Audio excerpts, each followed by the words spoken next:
மூன்றாவதாகவும் நிறைவாகவும் இறைவனில்லாத ஒரு இதயம், இறைவனில்லாத ஒரு உலகம். இது ஒரு நவீன அடிமைத்தனங்களில் மோசமான அடிமைத்தனம். இந்த இடத்தை பார்த்து திருப்பு இடத்தில் நின்று கவலையோடும் ஒரு வகையான ஆதங்கத்தோடும் கேட்கிறேன். பெரியவங்க 30 ஆண்டுகளுக்கு முன்பு ஆசையோடு மறைக்கல்விக்கு சென்றதை போல இன்று இளம் பிள்ளைகள் மறைக்கல்விக்கு நாம் செல்கிறோமா?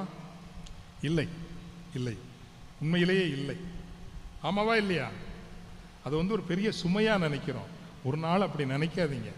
ஏனென்றால் வாழ்வின் எல்லை வரைக்கும் உங்களுக்கு வழித்துணையாக வரப்போவது நீங்கள் கற்றுக்கொள்ளுகிற இந்த அடிப்படைகள் தான், மதிப்பீடுகள் தான், விழுமியங்கள் தான். தகவல்கள் சேர்த்து கொள்ளலாம். எம்டெக் படிக்கலாம், PhD படிக்கலாம், IAS கூட படிச்சிடலாம். அதெல்லாம் ஈஸியாக படிச்சிடலாம்.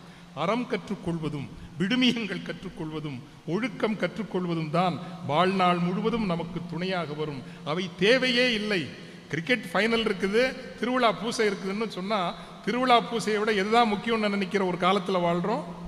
கிரிக்கெட் ஃபைனல் தான் முக்கியம் என்று நினைக்கிற ஒரு கவர்ச்சியின் ஒரு காலத்தில் வாழ்கின்றோம். நாம் விரும்புகிற ஒரு திரைப்பட நடிகரனுடைய திரைப்படம் வருகிறது என்றால் அன்று ஞாயிற்றுக்கிழமை பூசையை விட்டுக்கூட்டு கூட அந்த திரைப்படத்தை பார்க்கின்ற என்கின்ற மனநிலைக்கு வந்துவிட்ட ஒரு காலத்தை பார்க்கின்றோம்.